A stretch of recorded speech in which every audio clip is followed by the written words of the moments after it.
Welcome, folks. We're just clearing the waiting room. We'll get started in 1 minute.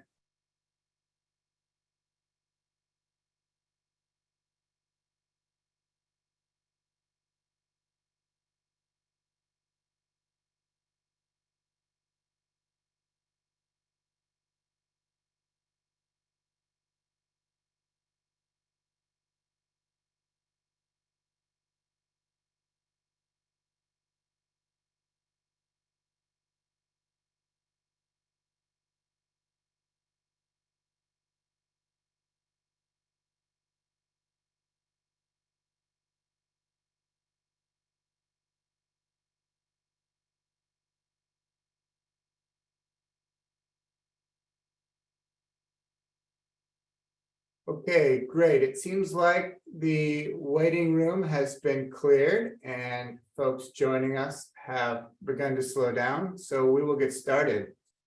Good morning, everyone. My name is Matthew Tisdale, Executive Director of GridWorks. It's our pleasure to host today's webinar in partnership with CREPC. On today's webinar, we are welcoming a great group of commissioners and energy office leaders, along with their staff from across the West. We thank you all for joining us. We also have an option of participation that's open to the public. We know that there's a large gathering group out there, and we welcome your participation and appreciate you being here. Today's webinar will unfold in 2 parts. In the first part, we will have 5 presentations from Jeff Billington from CAISO, Charlie Potter from Nevada Energy, Ravi Agarwal from BPA, Fernando Martinez from the New Mexico Renewable Transmission Authority, and Maury Galbraith from Colorado Electric Transmission Authority. Their objective as presenters is to provide participants a high-level orientation to transmission planning in the West. During the second part of our webinar, we will have a panel discussion with our presenters, moderated by GridWorks Senior Fellow and former FERC Chairman, Rich Glick. I would only be exaggerating a little bit if I noted that these 6 folks have about 1 million years of experience understanding and explaining transmission planning in the West. We're very lucky to have them with us today. We thank them for sharing their time and insights. As we proceed today, participants are welcome to ask any questions that they have via the Q&A function in Zoom. Rich Glick and I will moderate that panel and bring questions into the conversation as time allows. Thank you for sharing those questions and participating. To complete your orientation to today's webinar, I'd like to share a couple of slides.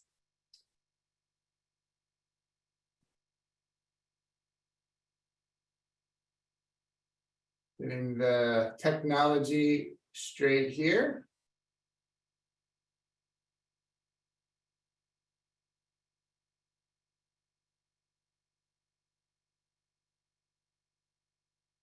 See, there they are. Thank you. The first of these slides is from a Western States Transmission Initiative primer on transmission planning and cost allocation, prepared by Rich Glick and the GridWorks team for the edification of CREPC members.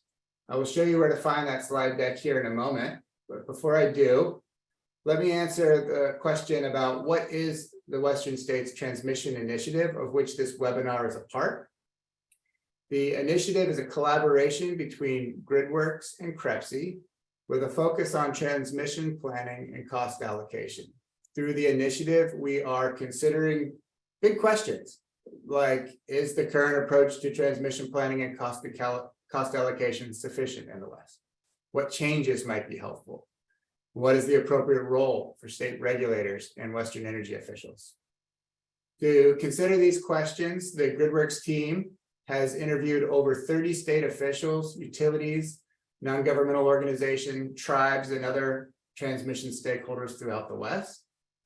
The insights gained and recommendations that will stem from those interviews will be shared with a small working group of CREPSI leaders beginning in August and continuing through September. That working group is being led and chaired by Commissioner Megan Decker from Oregon and her role as co-chair of CREPSI. She will, with her team of working group members, vet our takeaways and recommendations and come to some conclusions about what to pass on and share with the full CREPSI membership at its fall meeting in Seattle on October 4th. In parallel with their work, GridWorks is supporting with CREPSI's partnership 3 webinars. This is the first of the 3. The webinars are on January 20th, focused on transmission planning. On January 27th, focused on the question of, is more transmission necessary for the West? And what are the barriers to development? And on August 9th, focused on transmission cost allocation. We look forward to your participation in those additional webinars, and we hope that these resources will be of benefit to your work. To set us up for today's discussion, I want to point you to page 9 here in our slide deck on Western transmission planning regions. At the heart of our discussion today and throughout this initiative is FERC Order 1000, which created 3 transmission planning regions in the West: CAISO, Northern Grid, and West Connect.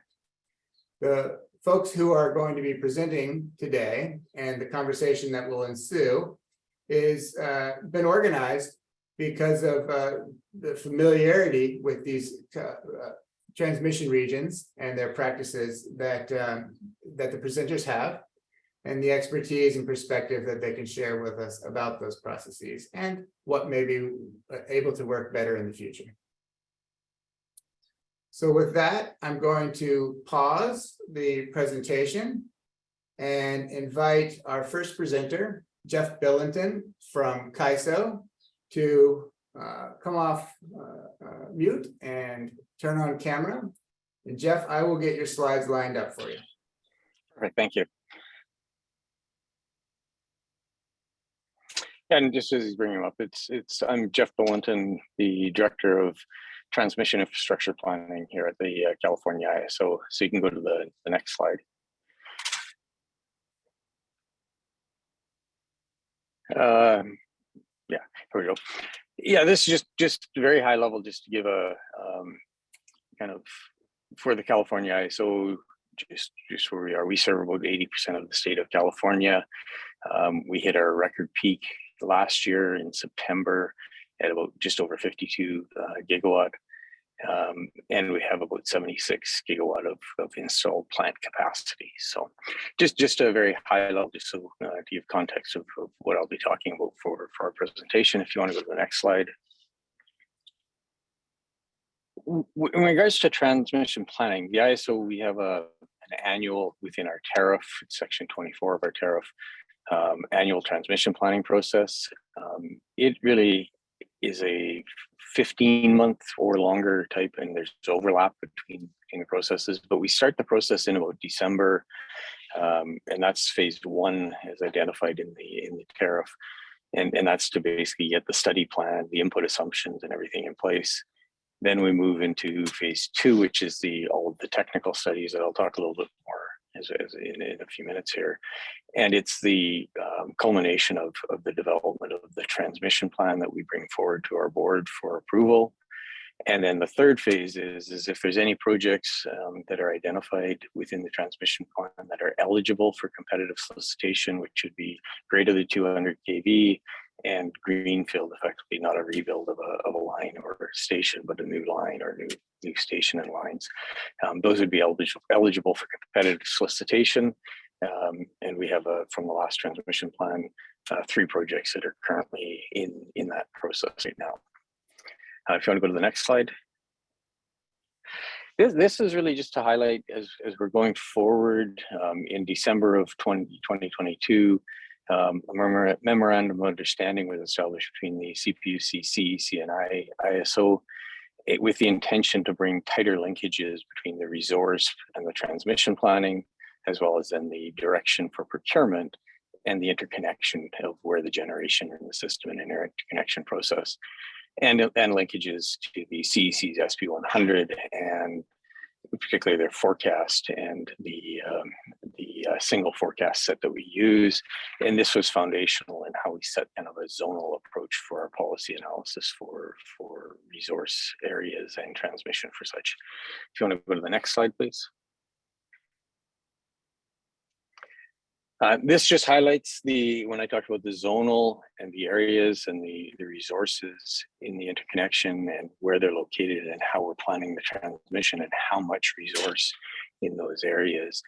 And that's the diagram on the right. The diagram on the left really is from our 20-year outlook that we, in May of 2022, published the first of, and looking at what transmission out to 2022 based upon resource portfolio docketed in the CEC SP100 process of what transmission was needed. And a lot of that 20-year, and that was the benefit of it, helps with the analysis as we're looking at and alternatives for the renewable or to meet the renewable portfolios in the 10-year or in the annual transmission planning process that we will move forward and seek approval for if we see the needs for transmission development. And in the last year's transmission plan, that's where we identified as to the $7.3 billion worth of transmission that was approved in the transmission plan.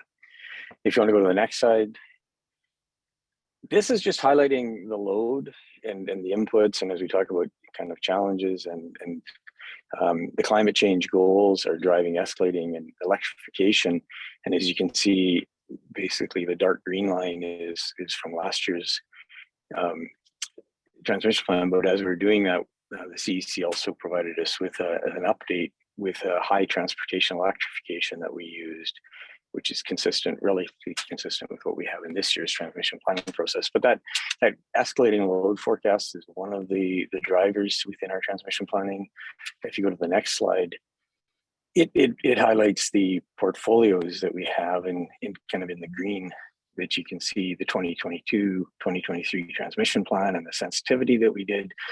The portfolio had 40 gigawatts, the sensitivity had about 75 gigawatt by 2023. In this year's portfolio, for what we're doing for transmission planning, the base portfolio is what was last year's sensitivity, and we're also doing out to 2035 in this year's planning. And so that goes to about 86 gigawatt. And so when you consider that, that's about 7 gigawatt per year being added to the system. And then the graph on the right shows the 20-year outlook that was from the May 2022 for 2040, which had about 120. And the portfolio, we're going to be doing an update to the 20-year outlook this year, and the portfolio is around 165 gigawatt. And so that continues really on a trend from where we are to 2045 of about 7 gigawatt of new resources each year to be interconnected to meet those goals. If you want to go to the next slide. This just highlights kind of the transmission planning, and we do reliability. It's a sequential. We do the reliability analysis to meet all of the NERC standards, WEC standards, or criterion, and the ISO's planning standards.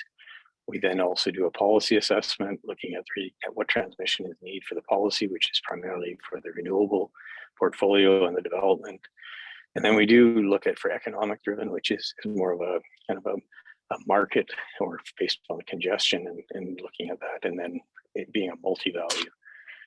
We also do local capacity studies in the areas every 2 years. And then as Matthew was indicating in terms of the interregional component, as part of this, part of the FERC Order 1000 is the interregional studies that we undertake as well. And if we go to the next slides, I can talk a little bit more about the interregional. And as Matthew indicated, there's the 3 planning regions: Northern Grid, West Connect, and the California ISO. And we, as part of the FERC Order 1000, we do have annual exchange of information, annual public interregional coordination meeting, and looking at each regional as to what it to meet the regional needs, and if any of these projects be more cost effective with interregional projects that are submitted, and with a cost sharing proportion for each of the regions. If you go to the next slide, this is where the process itself is for us in our tariff is a 2-year process. The first is coordination and determining of need, and then would be moving into second year with projects that are identified to do more detailed and bring forward. Now I'll go through is we haven't had any projects move into year 2, and the analysis has really only ended really at year 1. And that in a lot of ways, as we look at the interregional projects that are submitted in, none have identified as being outside of California, none have been identified in the other regions as having a regional need, in which case then they don't proceed as an interregional process under the FERC Order 1000. So this is the process. Like I say, it's a 2-year process, but like I say, we haven't moved any projects from year 1 into year 2 as of yet. Next slide.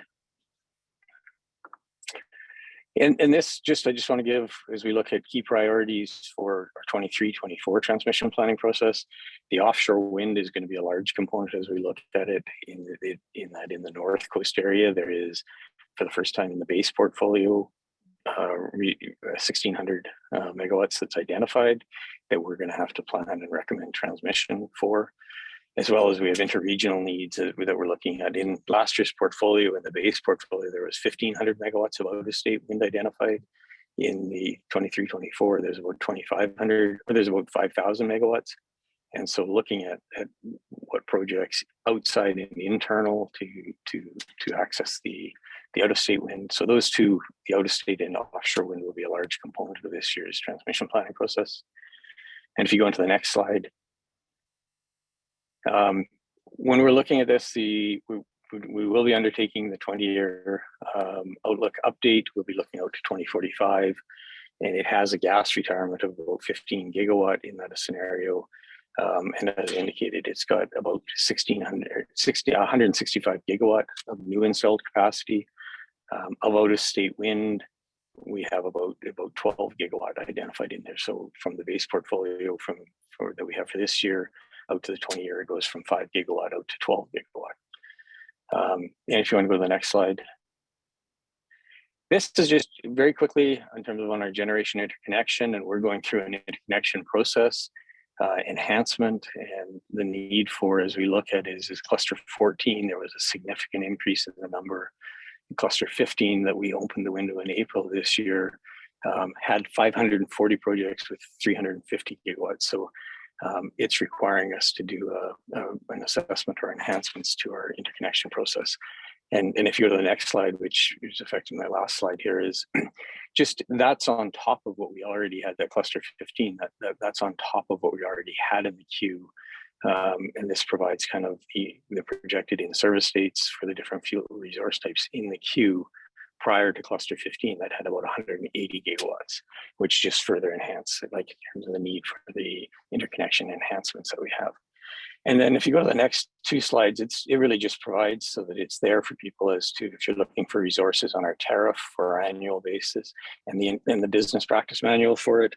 And the next slide just provides to our transmission planning process, the last approved transmission plan, 20-year outlook, and our generation interconnection page. So, and if you go to the next slide, that just has my contact information. So look forward to any discussion or questions as we go forward here. Brilliant, Jeff. Thank you for the presentation and excellent start. Moving now to another lens on the same themes, welcoming Charlie Potty from Nevada Energy. Charlie, go ahead. Okay, well, thank you. I'm Charlie Potty, Director of Transmission Planning for NV Energy. If you want to move on to the next slide. So our transmission planning process is really performed in accordance with FERC, NERC, and the Public Utility Commission of Nevada requirements.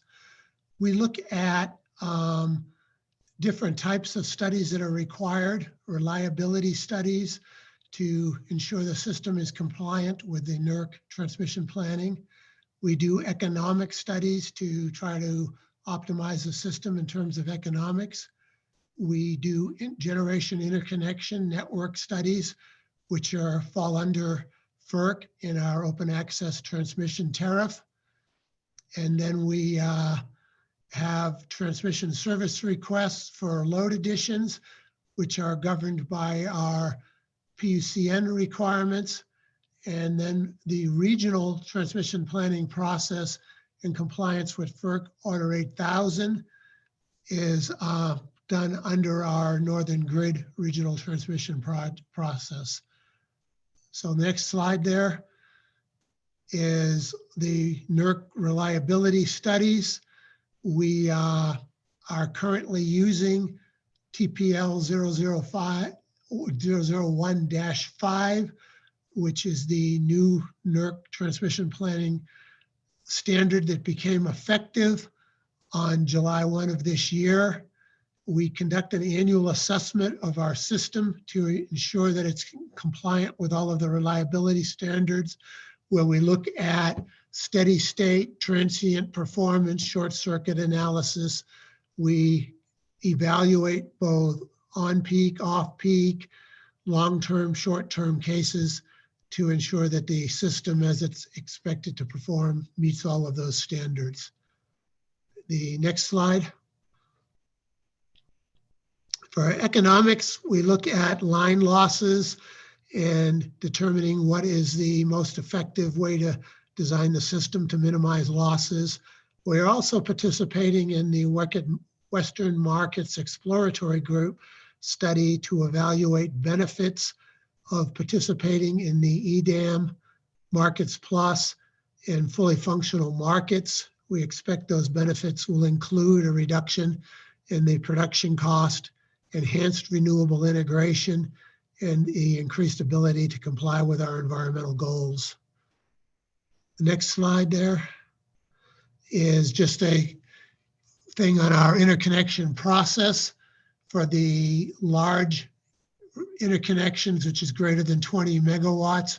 We have a biennial queue cluster where they can submit into our queue, anyone that wants to interconnect, and we evaluate it twice a year. The current queue, I think, has 20-some megawatts that was submitted this past spring. And then the small requests, less than 20 megawatts, we pretty much do individually. There's no cluster window. Moving on to the next slide is just looking at some of the projects we're working on.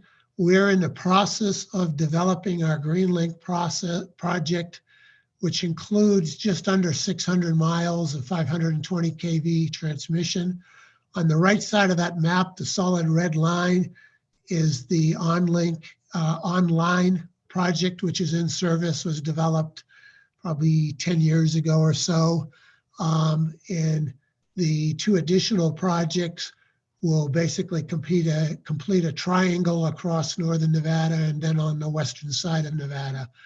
The in-service date for GreenLink West is the end of 26, and then the northern piece is 2 years behind it. In addition, we have a number of collector lines which integrated into our load center in Reno, which is shown in green at the top of the map there. There's 2 345 lines that we're currently developing and permitting a third one. All right. So if we move on to the next slide. This shows some of the future projects we're looking at. The lineup on the east side is SWIP North, being developed by LS Power, connects into Idaho Power from our Robinson substation. The line below it off to the west is Cross Tie, being developed by TransCanyon, would connect from Robinson Summit over to Pacific Core System at Clover. There's Transwest Express, which would connect down into, comes from Wyoming, connects down into our Harry Allen substation. We're looking at a additional line from the Amargosa Valley, which is rich in solar resources, down into the El Dorado Valley. And then we're investigating the possibility of a tie up into the Pacific Northwest from Fort Churchill to Captain Jack, which would interconnect with the BPA system in Cobb. And then the potential is being investigated for a tie into northern Nevada. Next slide. So a little bit on the regional planning process.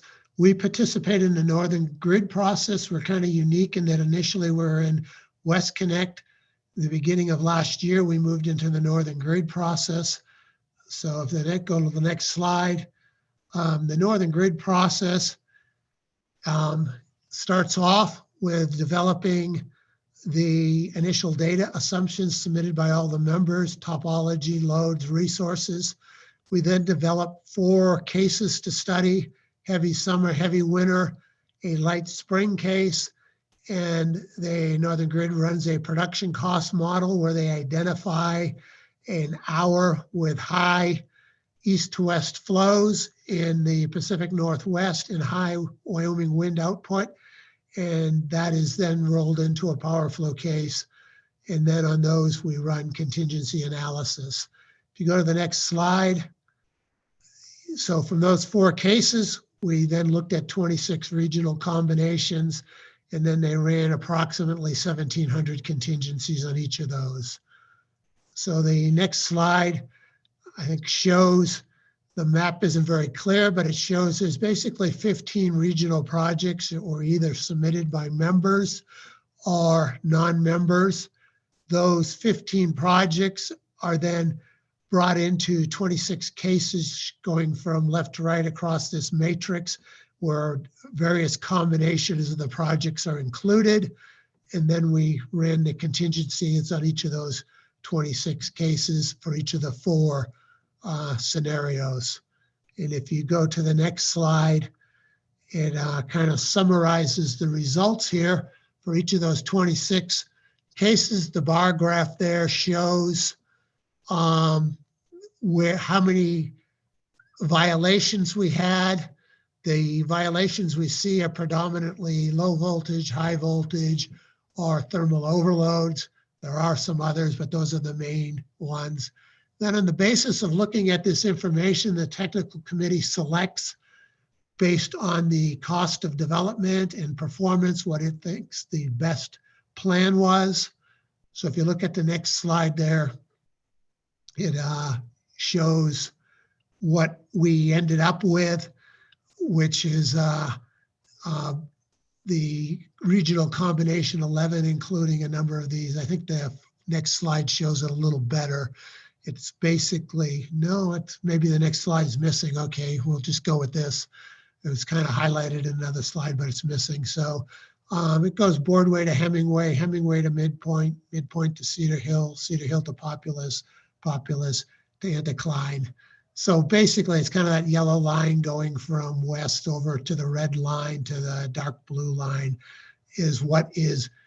And at the time this was prepared, this was the proposed plan. It was voted on yesterday by the Northern Grid Members Committee and accepted as the preferred plan.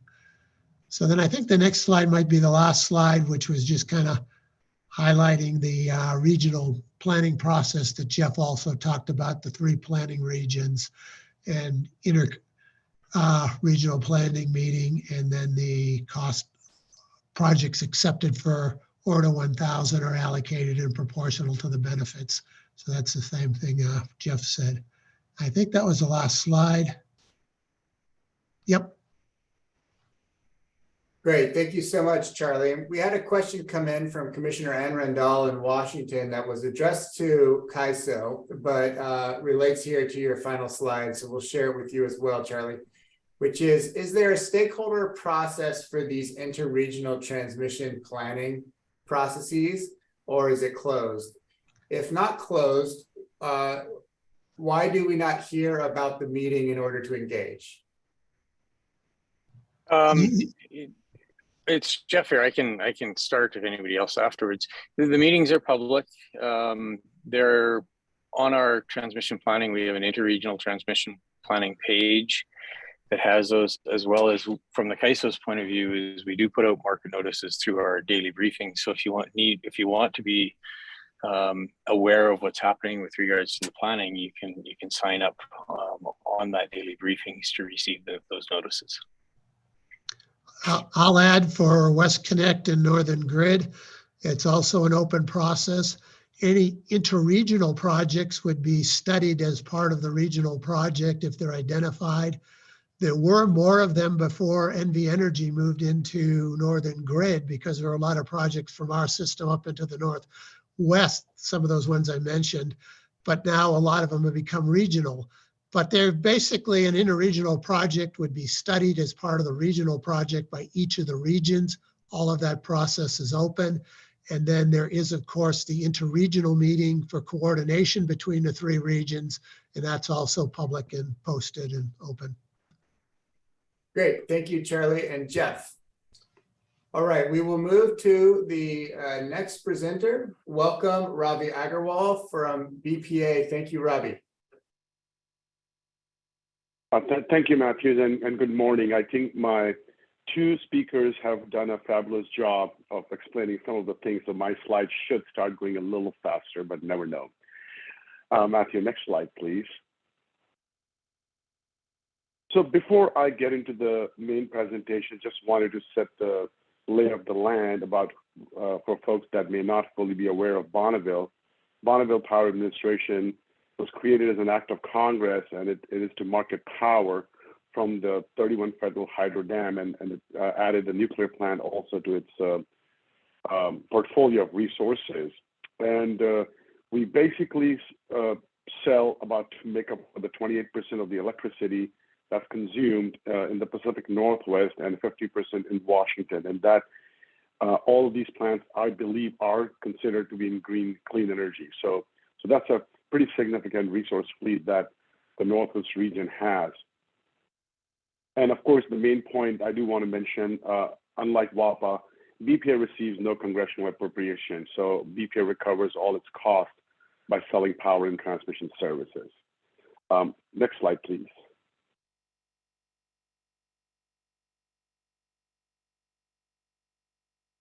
All right, on the right side, what you're looking at is Bonneville's existing transmission infrastructure.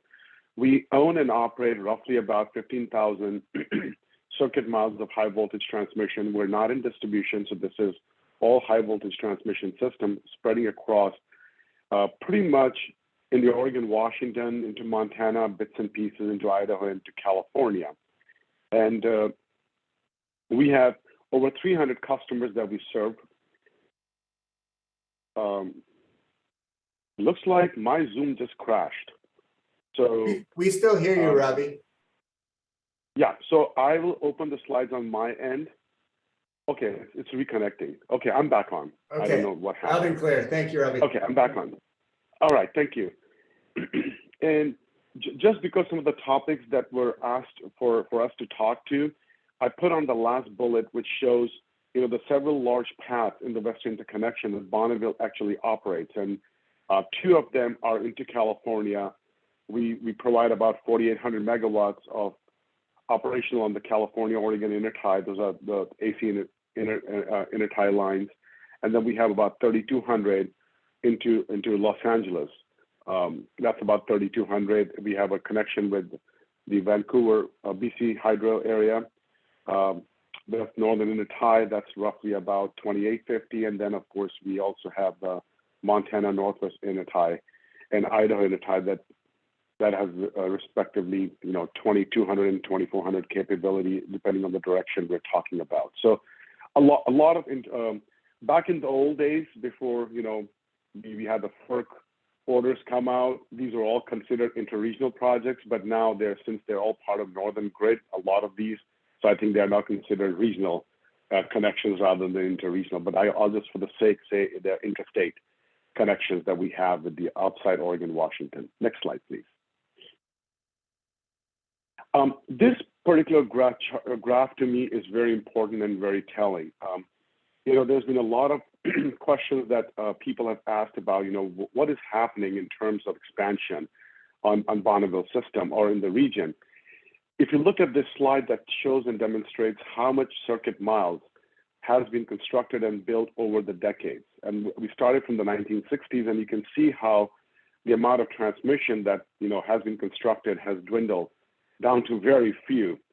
And that is probably, there have been different time steps in which things changed. Like in 1990s, I believe we were going through deregulation in the power industry, and the demands were very low. We were coming out of a pretty strong recession out of the late 1980s. So there wasn't a whole lot of demand. And then we started getting into more high-tech load. We started seeing the growth, and then we had the transition slowly happening from carbon emitting resources to renewables. So we started to see some more growth. And the 2020 showed pretty low because we're in the process. Those lines have not been constructed and fine finished. So that's why it shows only 1 mile, but building lines take a long time. But the important part is that the lines we built between 60s and 80s are what has helped us to not only transition to new types of generating resources over the last several decades, but also we have been able to enable roughly about 7,000 megawatts of clean energy resources. That's already interconnected to Bonneville system and already serving load. So what we built in the past is definitely is helping us. Next slide, please. Okay, I'm going to start going a little faster here.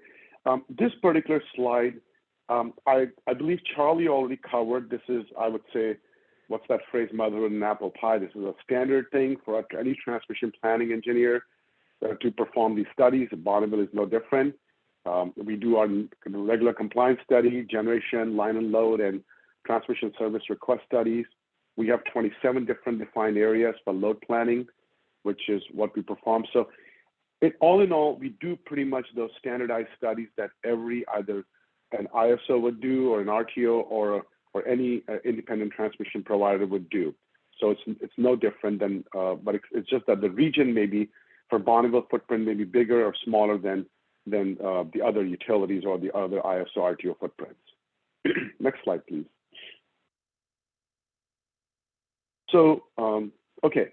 So Bonneville, I should mention, has 2 transmission planning organizations. One is the one I just mentioned about the previous slide, which is more on the reliability and the compliance side.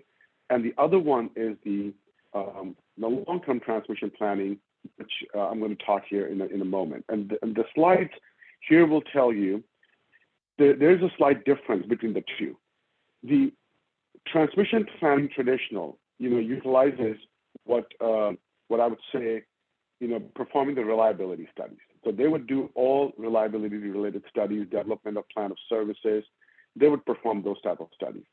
Whereas long-term planning studies would actually be performing commercial activities. So we would perform the transmission service requests. We would study them. We would come up with plans as needed, work with our partners in the regular transmission planning areas, and develop plans of services to identify what expansions we need. We also do economic planning studies. So we look at capacity expansion models to see what type of resource fleet would be required in a 20-year horizon to replace carbon emitting resources. I'm just using that as an example, and then perform PCM, production cost modeling studies. So that's all in long term. And for the purposes of these studies, we use scenarios. So a lot of times I've been hearing more recently I've been hearing, is the region or Bonneville do any scenario planning? Yes, we do. We not only do scenario planning studies, we also perform studies in the 20-year horizon. Of course, doing studies in 20-year horizon is extremely complex and complicated, given that we don't have very good quality of data that spans beyond 10 years. So we do use a lot of variety of loads and resource patterns to inform these 20-year studies and try to work with our stakeholders to get some good quality data to the extent possible. But bottom line, our goal is to develop risk-informed, flexible, and scalable planning solutions so that if we can utilize an existing system upgrade to the existing system and expand capacity, we would do it before we would go to produce projects that would take decades to build. So we will always try to maximize or optimize our existing system before expanding it. Next slide, please. On this particular slide, I won't go through it, but I'm sure, Matthew, you'll be sharing this slide deck so people can see. This just provides a little bit better, sort of a bird's eye view. I call it a flight plan. There are two realms. The upper realm is more like I call living in the clouds. I have a lot of degrees of freedom to perform various kinds of studies, from economic and market-based analysis to being more on the 5,000 or ground level, where I am actually trying to meet the reliability and compliance requirement and ensuring that the system is reliable, resilient, and secured. So this is just a nice little way of showing how Bonneville performs its analysis. Next slide, please. The next two slides are basically a reflection of what we are seeing. No different than what CAISO showed. We are seeing a huge amount of influx of transmission service requests. Of course, we're in a bifurcated market. We're not an organized market. So unlike CAISO, we have this. This will show these charts shows the magnitude. Bonneville generally used to get roughly about a couple of thousands, but in the last 3 to 4 years, by the time we finish our current cycle, we would have studied roughly about 34 to 36,000 megawatts of new transmission service requests from various points on the system to serve different parts of the load using clean energy resources behind them. That 34,000 far exceeds the load that we have today in our footprint.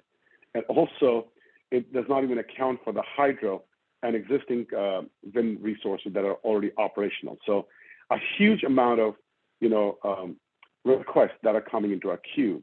And Matthew, if you go to the next slide on the GI, that'll show generation interconnection requests that we have on our system. Now, when this slide was put together, that was a few months ago, we have since added about, I believe, about 20 to 30 gigawatts more. So we're sitting at about 140 to 150 gigawatts of generation interconnection requests. The reason for these two slides are more to indicate the magnitude and how the demand is changing on transmission planning, because I think one of the purposes of this webinar is not only to educate, but also to depict what are some of the challenges that we will be facing when we are performing transmission planning studies. And when you have these kind of magnitude of studies showing up, it really is, it's very difficult for, I can bet you even for an ISO or an RTO to address.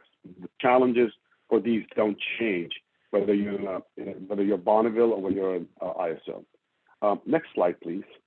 But to address this, one of the things that Bonneville initiated this year is what we call in term evolving grid. I know that slide is a little too crazy.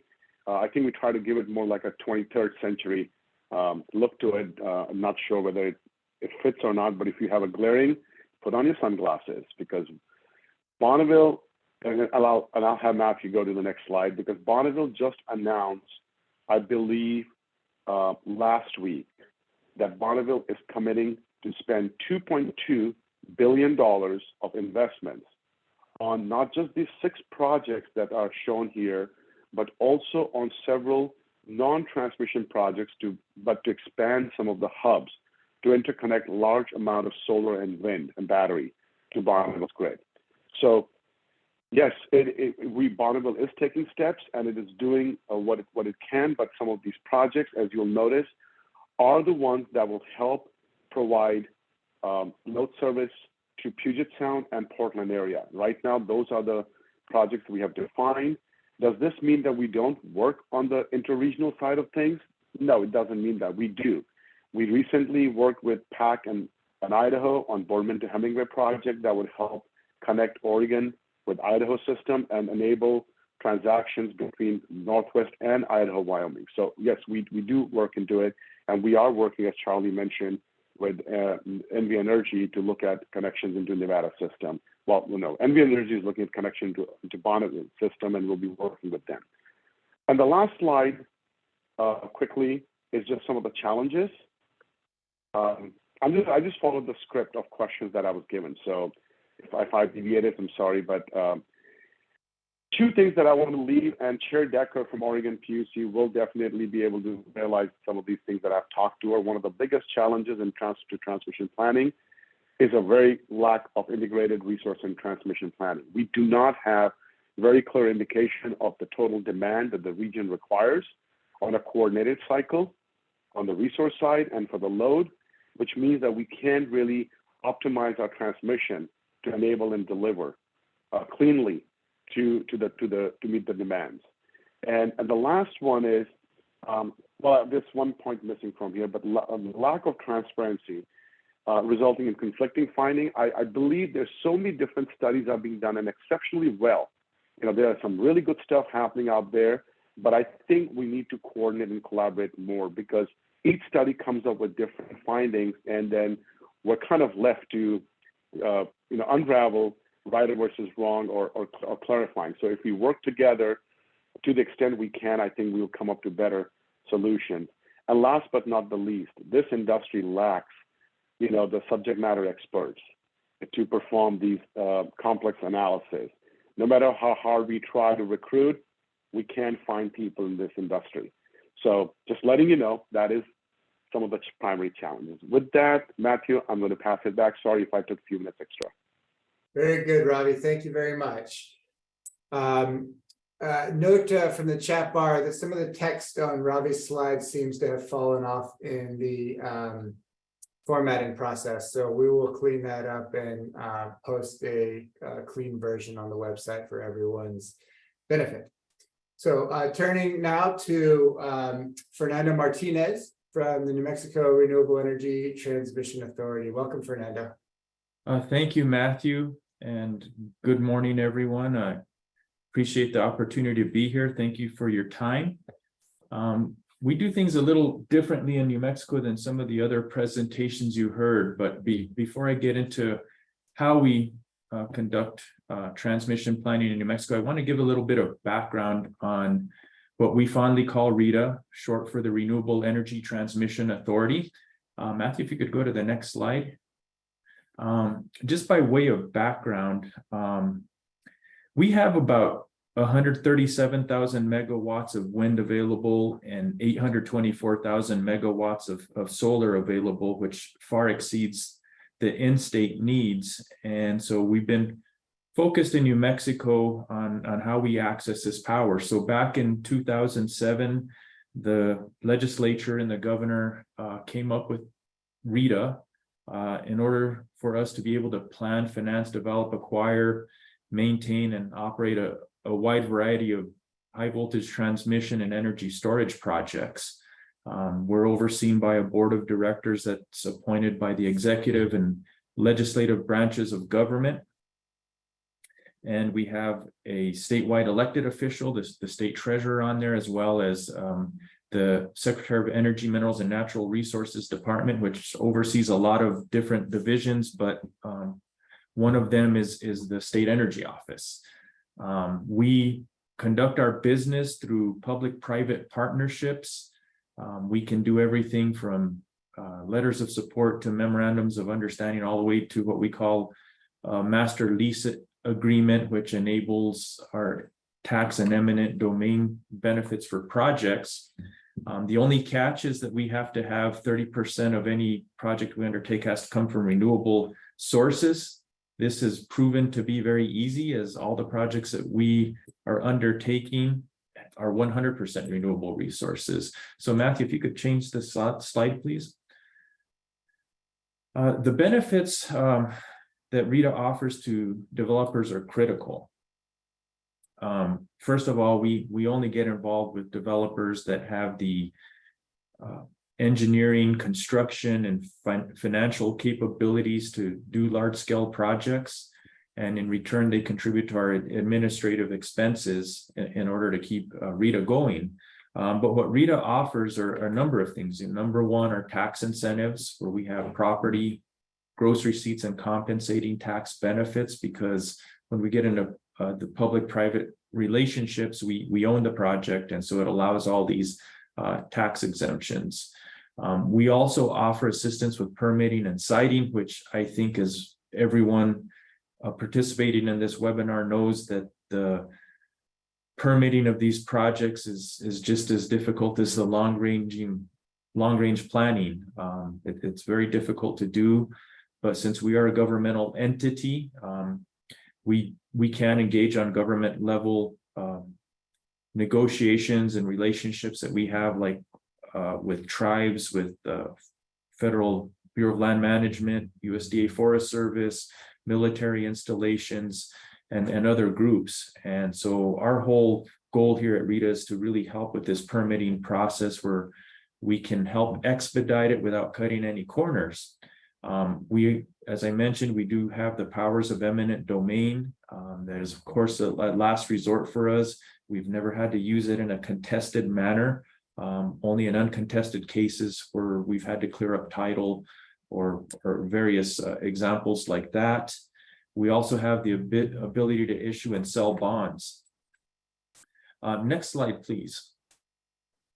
I just want to highlight some of the examples of some of the projects that we've been able to complete. One of them is a Western Spirit project, which was a 155-mile, 345 kV line rated at 800 megawatts, went through several counties in New Mexico and had over, I think, 433 parcels of land we had to get a permission right away for, and probably another 300 and some access agreements. So well over 700 agreements to do this. All the power comes from renewable resources, wind farms in central New Mexico.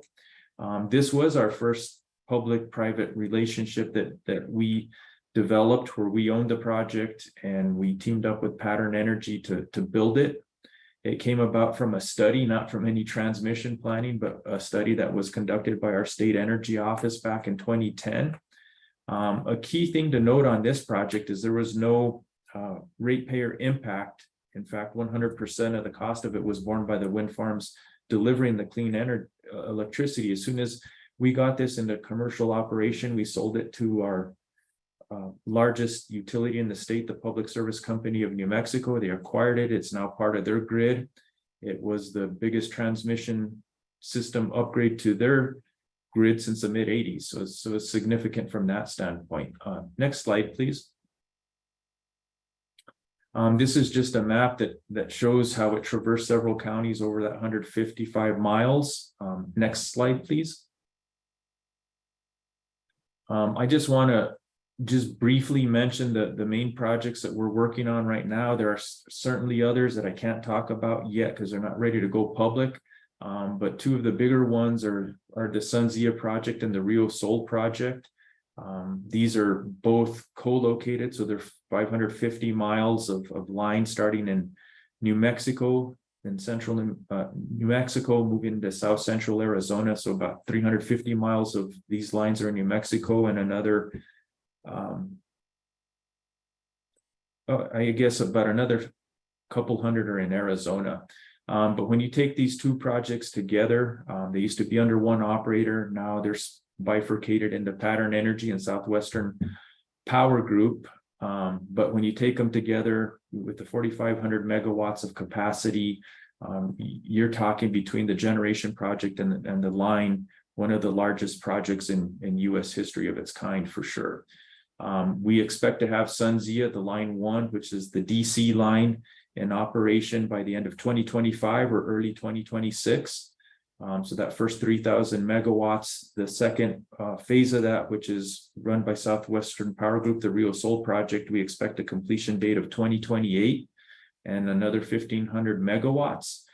Another public-private relationship we're in is with Invenergy. This is our North Path project. It starts in the northeast corner of the state and goes to the northwest corner of the state. It's a DC line, 525 kV, and another 4,000 megawatts of generation that will come from wind farms in the northwest power of the state. The last one I want to highlight is just the Mora line, which is 114 miles of 345 kV and 115 kV lines, a much smaller project at 102 megawatts that we will have in commercial operation by the end of 2025. Next slide, please. I won't get too much into this because I already talked about this, but the key thing here is we'll have another 3,000 megawatts in New Mexico operating in 2026. Next slide, please. This is just a little bit more information, what I already mentioned with Rio Sol transmission line. Next slide, please. This is just a map showing the Sunzia route from central New Mexico into south central Arizona. Next slide, please. And again, just a little further information on the Morrow Line project that we're teaming up with Ameren on. Next slide, please. Here's a map showing, again, this is a project that originates in the northeast corner of the state, which has some of our best wind resources, and moves south, and there's this project is meant for entirely in-state use. Next slide, please. This is our North Path project that I mentioned, again, 4,000 megawatts, because it starts in northeast New Mexico and the terminus is in northwest New Mexico. Although this is a DC line, it provides opportunities for in-state use as well as use for the broader export markets. And next slide, please. This is currently right now the routing study area that we're hoping to finalize this summer. It's about 25 miles wide at this point. The reason for it is because there's lots of land involved with this, private landowners, public landowners, tribes. And so we've been conducting a great many series of early stakeholder engagements, trying to really get the route to where most people will agree is the best location for it. Next slide, please. So I want to get into a little bit of the reason I wanted to give what Rita does is because right now in New Mexico, a lot of the high voltage transmission projects and energy storage projects are really from independent power producers and merchant companies that are teaming up with the Renewable Energy Transmission Authority. And that's because in New Mexico, we don't have the transmission planning that is not done as comprehensively as other states. Like other states, of course, we have to comply with FERC and NERC requirements. Our lead agency when it comes to regulation of utilities is the New Mexico Public Regulation Commission. But with the exception of the southeast part of the state, which is under the Southwest Power Pool, there are no robust transmission planning requirements. So that southeast corner of the state, we have the Southwestern Public Service Company, which is under SPP, and there they do the same things that other ISOs or RTOs do in terms of transmission planning. But with regards to the other 3/4 of the state, which are under the Public Service Company of New Mexico and El Paso Electric, they are required to do integrated resource plans. They do have 3-year action plans and an RFP process and 20-year planning periods and all that sort of thing. So they do evaluate transmission, but there's no requirements for transmission planning. So that's what's lacking in there. In New Mexico, we also have what's called the Energy Transition Act, where utilities are going to be required to go to 100% zero carbon electricity by 2045. But even as part of that, there's no transmission planning that's required under that either. As I mentioned, like we've seen the neighboring jurisdictions and there is more comprehensive planning in other states like Arizona and Colorado around us. We do have our RTO with the Southwestern Power Pool in the southeast part of the state, but again, that doesn't apply to the rest of New Mexico, which is under the service of Public Service Company of New Mexico and El Paso Electric. So what we have done differently at RETA, as I mentioned, we have done a number of studies, and I started with that 2010 study that resulted in the Western Spirit project. But since then, we've also done a 2020 study that looked at our resource potential, how we could competitively develop these resources, the transmission requirements that would be needed, and the economic benefits. And then we updated that study in 2022, and this has really opened up I guess a lot of discussion with how we do transmission planning within our state. And we've gotten a lot of interest from developers because of these studies. So that's been really helpful. And as I mentioned, there has been success from that 2010 study resulting in projects. And now we have other projects that are coming about because of these studies. So with that, I'll probably just end it there because there really isn't much to say about transmission planning in New Mexico. It's just not as robust as other states. And again, thank you for your time. Great, thank you, Fernando. Appreciate your sharing these great examples and overview in New Mexico. Welcome to our final, certainly last but not least, presenter, Maury Galbraith from the Colorado Transmission Authority. Maury, I will lead your slides for you and take it away. Okay, great. Thank you, Matthew. Good morning, everyone. I'm Maury Galbraith with the Colorado Electric Transmission Authority. It's good to be here. Next slide, please. You just heard from Fernando about all the excellent work that RITA has done in New Mexico. And I think Colorado was paying attention, and the Colorado legislature has modeled CETA on the work that was done by RITA. So the organizations are very similar. CETA was created to facilitate the expansion of electric transmission facilities to enable Colorado to meet its pretty aggressive clean energy goals. The organization was created in 2021. The board was seated in 2022, and they hired their executive director in April of 2023. And so now we're starting to ramp up and do some work. Like RITA, CETA is a public instrumentality of the state. It performs an essential public function, but it is not a state agency, and it is not subject to the administrative direction by any commission, board, or agency of the state. The powers of CETA are vested in its board of directors in a very similar fashion to the New Mexico RITA. Next slide, Matthew.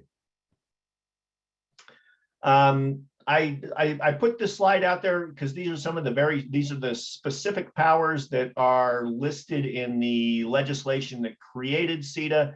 And I just wanted to get these down. These are all related to sort of transmission planning. There's other more generic powers that CETA has that I have not listed. So this is a select list.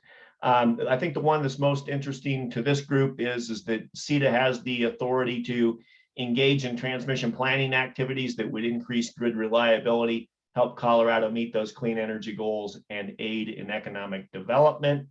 CETA is tasked with considering options and alternatives, including the use of storage and advanced transmission technologies to achieve those goals. And then finally, that's sort of on the planning side, but then finally on the implementation and development side, CETA has the ability to conduct an open, transparent, competitive process to select a qualified transmission operator to engage with to carry out the required planning, financing, and construction of eligible transmission facilities. And just a note that eligible transmission facilities also includes storage infrastructure as well. So those are the planning related powers of CETA. If you go to the next slide, you're going to see that the legislature also had some thoughts on the types of transmission studies that CETA ought to be carrying out. So in the 2023 legislative session, a bill was passed that requires CETA to complete a study of the need for expanded transmission capacity in the state of Colorado. The report is due by September of 2024. The study must consider the ability to expand capacity through the construction of new transmission lines, through improvements to existing transmission lines, and through interconnections to organized wholesale electricity markets. And the study must also consider ways to reduce land impacts by using existing right-of-ways, co-locating lines, and reconductoring existing lines. So that's the study that we're currently focused on. If you go to the next slide. You'll see some other considerations that I think Matthew was interested in highlighting. One, our transmission studies do focus on state policy goals. The study that we conduct will focus on what is needed to achieve Colorado's clean energy goals.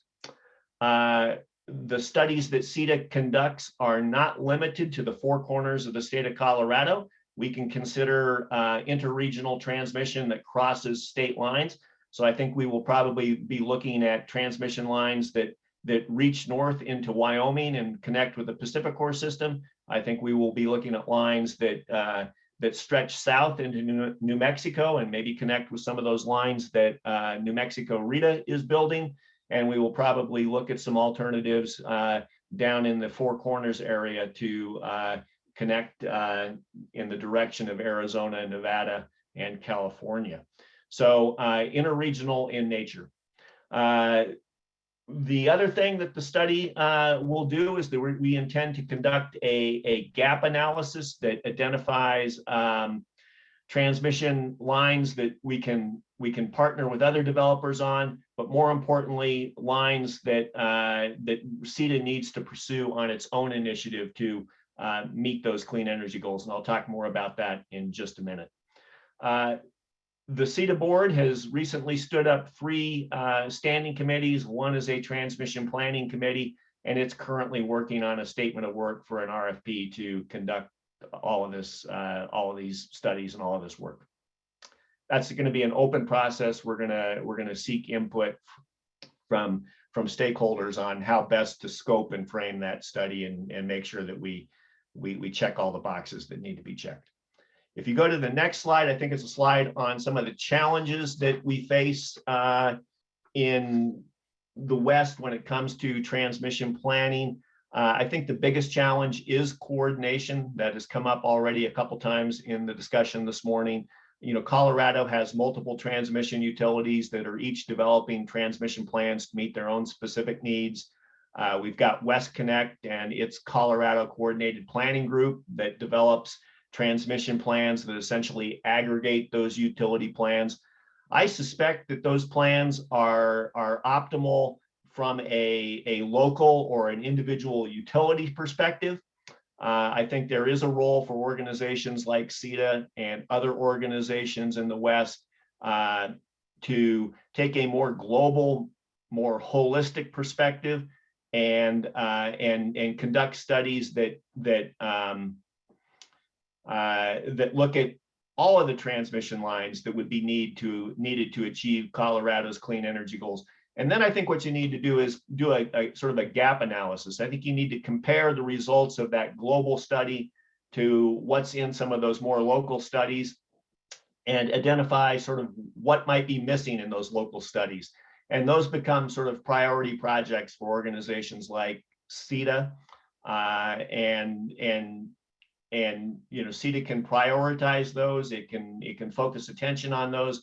Perhaps other developers move forward with those projects because of that attention, or if need be, CETA certainly has the financing authority and the eminent domain authority to acquire rights of way to, you know, proceed with developing those missing projects on its own initiative. And it's that type of coordination that is going to allow all of the entities that are working to develop transmission to work together to make sure that we're achieving those clean energy goals in the state of Colorado. So I think with that, I got one slide left with my contact information and a photo of the transmission line that you see when you sit on my back deck. So it's in my backyard. And so with that, thank you all. Thank you, Maury. It's great to see you off and running in your new position. We appreciate the introduction to CETA's work. Before you turn off and we move over to the full panel, we had a question from Dr. John Harvey, Commissioner in Utah.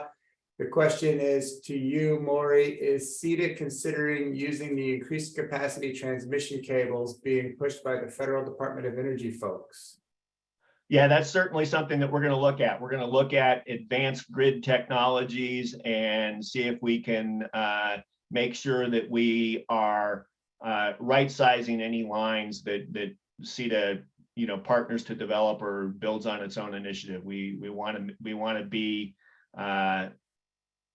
long range in our thinking. We don't want to be revisiting the same right away 5 years down the road, 10 years down the road.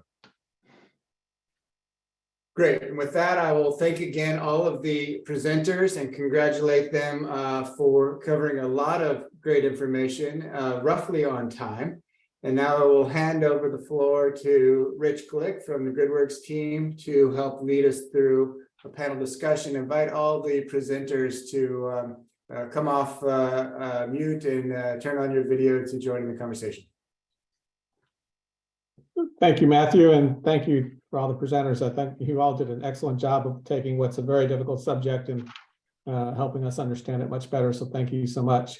As I understand it, some of you, for state regulators and state energy officials that are on this call, there's going to be an opportunity to raise your hand, but you could also submit questions in the Q&A. And for everyone else, if you have questions, just add them to the Q&A. And I know Ron Lear had a question I'll get to in a second. I did want to start off with one or two questions for the panelists, if you don't mind, and then we could turn it over to everyone else on the call. But I'm curious if there's a lot of different approaches to transmission planning. There's the FERC Order 1000 regional approaches. There's the individual utilities, California ISO case, and also the efforts of CETA and RETA. I'm wondering if there's things about the current approach to transmission planning throughout the West that you feel should be improved, and if you have any suggestions about how they might be improved. Let's start. Why don't we start with Maury, work our way backwards. Yeah, I think happy to jump in on that question. I think the big area where improvement is needed is on interregional coordination. I think the existing coordination process from the three regional planning organizations, Cal ISO, Northern Grid, West Connect, I think that could be greatly improved. Right now, it's just simply a requirement to meet once a year and share information. There's no requirements to jointly plan the system or work together on a joint plan. And so I think more could be done to improve the interregional coordination aspects of all of this to ensure that, again, I think of transmission planning as sort of a process where you have to look at it from multiple perspectives, right? You certainly have to look at transmission planning from a local perspective. You have to make sure you're meeting those local needs. And so you're looking to, minimize costs from a local perspective, but then I think you do have some larger, more global interests at the state level, at the interregional level. And so I think you need organizations that are looking at the transmission issue from all of those perspectives and then coordinate across all of those. And I think right now there's just not enough sort of teeth in the coordination process to make sure that we are meaningfully coordinating with each other and identifying projects that don't just simply meet the local needs, that are thinking, bigger picture and perhaps, further down the road and get those in the process. So I think that's the one area where we could see some significant improvement. Thanks. Fernando? Yeah, I agree with everything Maury said. He's exactly right. One interesting thing is when we're putting a map together of the region and various things like that, one striking thing really popped out to us, and that's that, you have CAISO and we have Southwest Power Pool on the other side of us. When you look at the Rocky Mountain West, there's a lack of regional transmission organization. And I think that would be the best way for us to all coordinate on an interregional basis. If we could have the Rocky Mountain West and all the states in it coordinate and getting into an RTO, I think that would be of enormous value.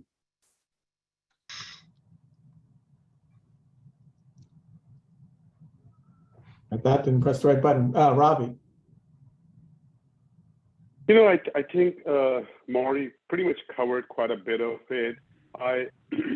My only point would be that to me, planning is an art and a science, and people can perform and do the work and they can develop projects. I think we are so hinged upon planning that we continue to forget that planning can be done, but actually executing it into construction, the challenges are more on those processes than in planning area. And that's my personal belief. You saw the Northern Grid, what Charlie presented, 15 projects in it. You saw Bonneville, 6 projects that we listed, plus multiple large hubs that we're going to develop for interconnection. Meaning we can study it. We can study to the nth degree, but what about the execution of it? What about the permitting challenges, supply chain? I think we are continuously forgetting that element. So we need, if you want to see a project planned to the point of energization, everything has to connect and flow in a very effective manner. So I just don't want anyone to forget the other phases. Very good point. Charlie? Yeah, I pretty much agree with what previous people have said, particularly Ravi. I think the planning process, there's multiple ways to do it. I think most lines get considered. There's quite a bit of evaluation at the individual level, project level, regional, interregional. I think the real issues, kind of as Ravi was alluding to, is number one, project justification. You need certainty around why this line is needed. And there's a lot of, people say, well, we've got potential wind development, potential solar development, but there's not enough certainty to justify spending a couple $1 billion on a new line because there's no contracts in place for those resources. And the permitting and planning process for the lines takes so long. So I think those are perhaps even more important issues than the planning process. I think these things are considered, they're evaluated, they're looked at. Pretty much every idea that people can come up with has been considered, but the certainty around them and getting the financing is a real challenge. Jeff, do you see it any differently from the ISO's perspective? Yeah, no, it's there's a lot of the similar that's there, but when you look at the interregional and with the 3 regions, I think some of the cost allocation component that's in the tariff is something that it kind of is inhibiting some of that moving forward. And like I said, is the need for the regional need. And as we've gone through and looked at the projects that are, and part of the process is the interregional transmission projects that get submitted into that interregional process for evaluation by all 3 regions.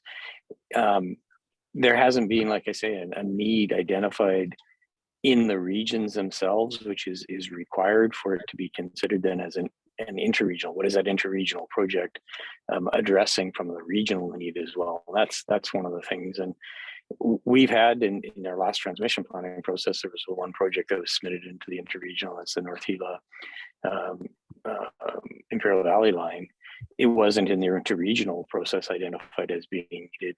We did, though, identify a need for it, and we've moved forward with a competitive solicitation for that project. So I think it's the process itself, what the interregional itself to how do you justify, and then a lot of that then comes down to, I think, issues potentially around the cost allocation for a line if it is identified.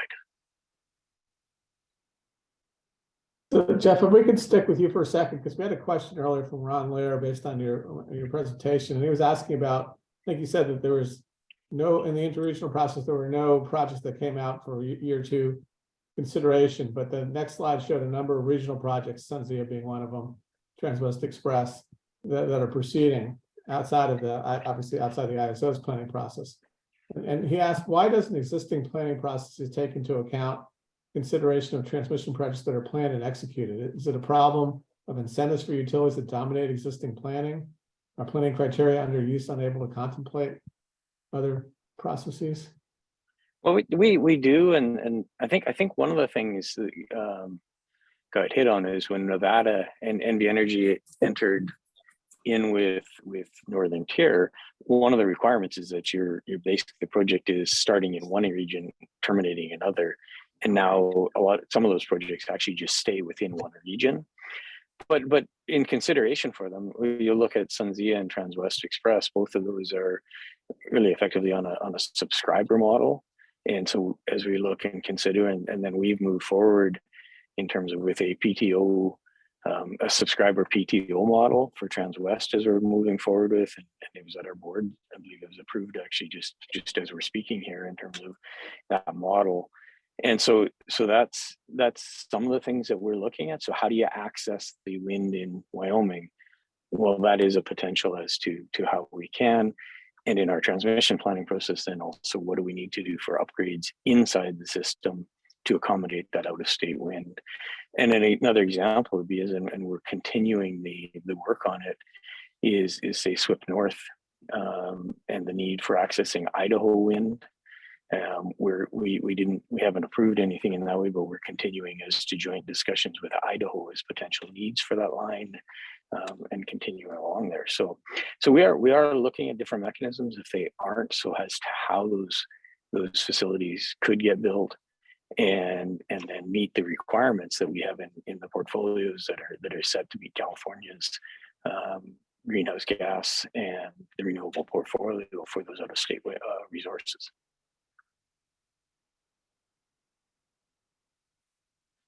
So for everyone else on the call, if you have additional questions, feel free to add them to the Q&A section. There was one from earlier from Fred, and I'm going to mess up your last name, Fred, so I'm not going to pronounce it here, but it asked about WEC. What role do you think WEC can play or should play in transmission planning, including the modeling associated with transmission planning for throughout the Western Interconnect? Why don't we start with Robbie? Thanks, Rich.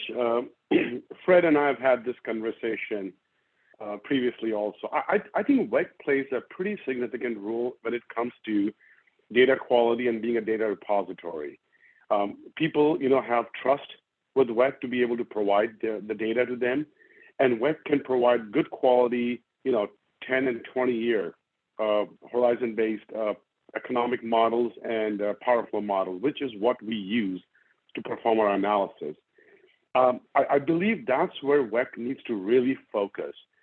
I know there's a lot of push for WEC to perform a Western interconnection study or get into, transmission planning studies. I don't think that's really their place to be, to perform those studies. I think the studies need to be left to the regional planning organization and to the member utilities like Bonneville and other entities like PAC and others. But, have a coordinated effort at WEC. They provide the data, we all do the study, we can roll it back up into a WEC forum, and all of that plans could be put together to, look at what the synergies are, whether if they're interregional or if they're regional, then of course the regional planning organization will take care of it. But WEC should not really, I'll say it again, should not get into the study business. They need to provide us good quality data. They need to help us collaborate and get to where we need to get to meet the independent state policies and requirements for clean energy. If others disagree, and if they think there's any benefit to having an independent entity operate or run the transmission planning process. It's Jeffrey, and I. Oh, sorry, go ahead. It's just Jeffrey. I was just gonna reiterate is I agree with Ravi's point, and in particular the data collection and having it so that there is, if for studies to be done when you're doing interregional, you have an access to a complete kind of Western, and having particularly the ADS, the anchor data set that's set for a lot of that, I think is beneficial and needs to, and that's where a lot of the focus should be. And any studies that WEC is doing really should be looking at potentially if there's emerging issues in the West from a reliability based point of view for trying to get some of that information, as opposed to actual trying to do planning studies or the way TEPSI was originally set up, which really didn't have any teeth as to what plans or approval of projects. And I think areas of the interregional in the FERC Order 1000 is probably areas where there's need for enhancements to get that coordination, and how do you get actionable out of coordination with the the entities within there as opposed to a separate one trying to guide overall that way. So yeah, Rich, it probably won't be any surprise to the people on this call that have heard me talk about transmission for years. I with all due respect, I disagree with Ravi and Jeff on this. I think WEC does have a role to play in transmission planning. I think it is the role of looking at transmission planning from an interconnection wide perspective. I hear from the planning region representatives that the planning regions can just take the data and the models that WEC develops and look at transmission from a jointly from an interconnection wide perspective. But in over 10 years, I haven't seen them do it, right? And so I think that's the problem. And I think it's a problem that leads to some of the implementation difficulties that Ravi and Charles and others were talking about. It's very difficult to go to a permitting or a siting authority and say a project is a big project is needed if that big project has never been studied, right? If it's never been analyzed in a regional transmission planning process, right? So I think there is a role for WEC. I think they should get back into the transmission planning process. I think they should do studies like they used to do under the TEPSI and work collaboratively with the regions. And if the regions are able to demonstrate that they can sort of take over what WEC is doing, well, then by all means, fine. But I just haven't seen it in the first 10 years of the regional entities work. And so I think there is a role for WEC. I think Robbie wanted to respond, and then I know Chair Decker has a question. We're going to go to hers right after you, Robbie. All right, thanks. I'm going to make it quick. Maury, the only thing that I'm going to say is, when TEPSI performed the analysis, that's one of the bases why I opposed to a lot of their study work is they came out with plans that were never identified in any of the needs, even to date, for the Northwest region.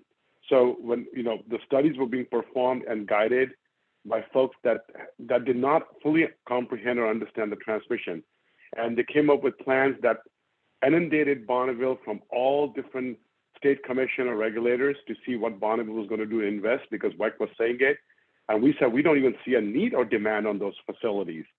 And to unravel those studies and get it back to the correct mode took a lot of effort on Bonneville's part. So remember my last slide, we need better collaboration and coordination. If we do that, I think we might have some good place to have WEC there. But without that, I have a little hesitation. Thanks, Robbie. Chair Decker?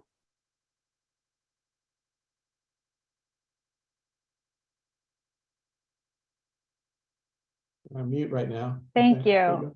And I'm sorry I can't type this in. I think I accepted being a panelist, but I just wanted to ask, are we scheduled to end this at 11? Do I need to keep my question very short here? We are scheduled, but we're going to go over a little over, I think. Yeah. Okay, wonderful. I think there's a lot that you folks have put on the table that will give state folks a lot to talk about. And I just want to say how grateful I am to folks from the states who are on here and getting ready to have these conversations. I have a lot of questions for you folks, but I'm going to limit it to just one, and I'll ask it in sort of a practical way and a theoretical way, and you can decide how to tackle the answer. I hear sort of all of you agreeing that there are needs to improve kind of inter-regional planning, if you will, planning that covers the whole Western interconnection. And obviously you're just having this conversation about whether WEC has a role there or not. The practical question is, for those of you who are saying sort of WEC doesn't have a role, can you explain your vision for who would accomplish this? And if your answer is it should happen under the existing Order 1000 interregional collaboration process, what do you say to those who would conclude based on history that there isn't much reason to believe that that's going to just happen. The theoretical part of the question is, I hear a lot of you describing, we're looking at our needs in this particular geographic area, whether it's the Colorado and New Mexico Transmission Authority, or it's CAISO, or maybe it's BPA, and we're assessing sort of what connections to the rest of the West we need to serve our needs here. Do you think theoretically there would be better answers for the whole if you studied the problem for the region as a whole versus saying, like, what connection do I need to meet my needs from these particular places?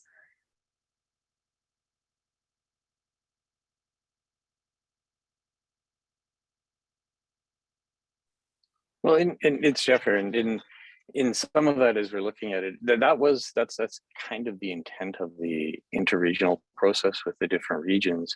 One is you're looking at what is your regional need that you have, and then based upon those regional needs, internal within each of those regions, what interregional projects could basically address that regional need and the interconnections between. And in particular, if there's regional needs in multiple areas identified, what solutions can be identified to address those? That's the intent. The one that hasn't, and I think Ravi hit it, is in the other regions, that regional needs haven't been identified. So if you're not what would be a overall looking at if you're not identifying regional need, that some other party is then coming and saying, well, for this here, the transmission is needed to be built from here, X to Y, with that region not identifying that there's a need for those facilities or that transmission. Now, like I say, in California, we've identified in terms of our regional needs and what we have. Some of the projects that have been as an ITP interregional transmission project didn't get identified, but we're proceeding with them via in the Imperial Valley North Gila line, us proceeding with that as a need. And then, like I say, that you have a couple of those projects that are moving forward, but under a subscription model, be it of Sunzia, like was identified, it's moving forward.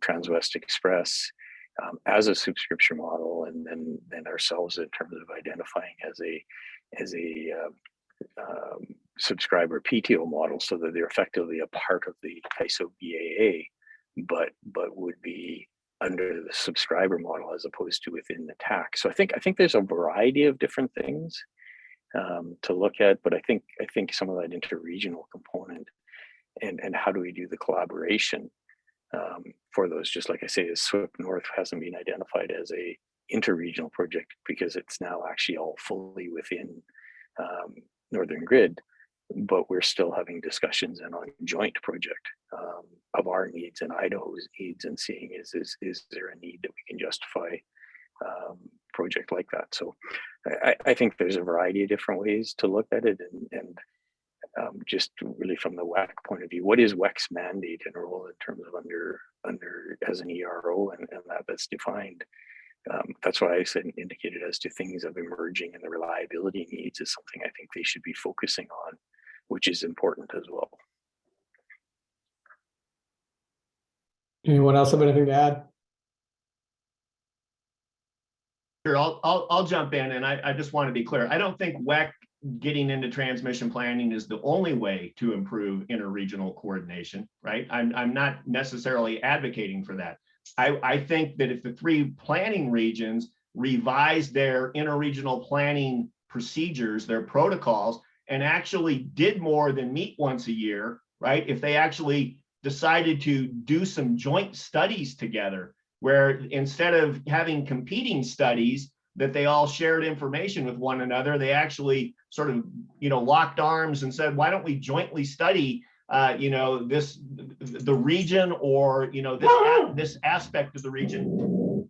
I think that would be a potential solution. So it doesn't have to be WEC, But I think right now the interregional planning procedures just don't work. And so they could be improved, and that might be another way of getting there. Seems like Maury's dog feels even more strongly about this than Maury, which is lovely to hear. Ravi, I think you said something to add.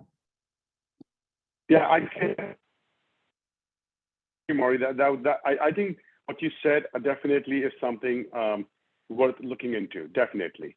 The point I do want to make, one of the things that this is in response to Chair Decker's question, is a utility or an ISO or something would respond if there was a need or a need identified in the planning process, be it at a local or at a regional.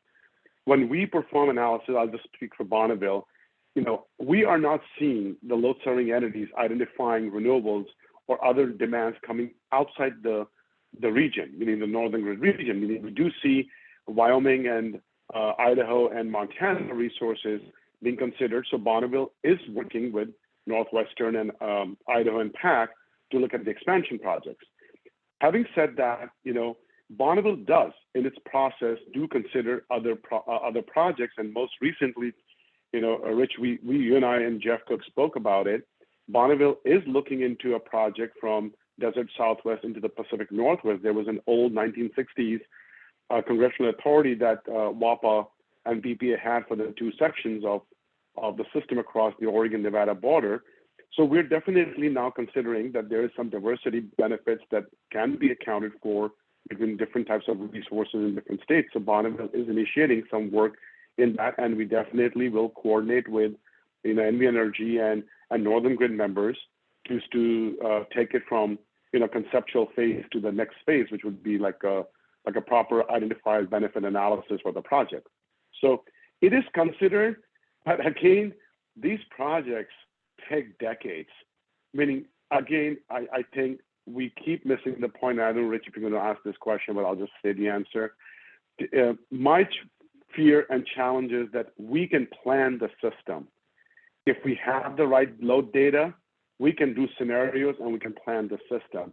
Execution of this is the biggest challenge when it comes down to permitting.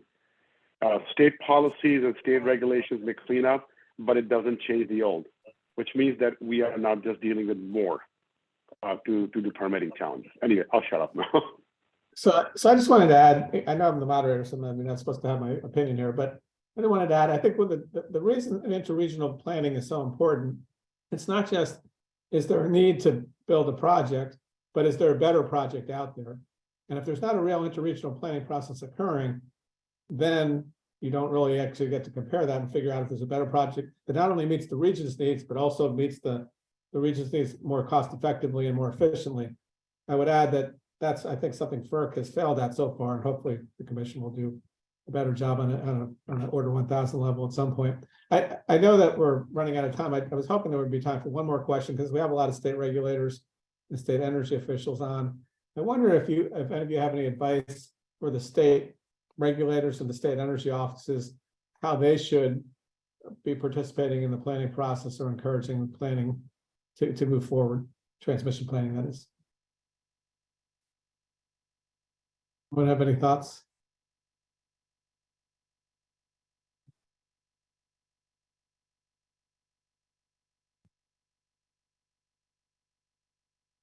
Charlie, I wonder if you have any thoughts in terms of Nevada, in terms of its participation and how you engage in transmission planning, the Nevada Commission.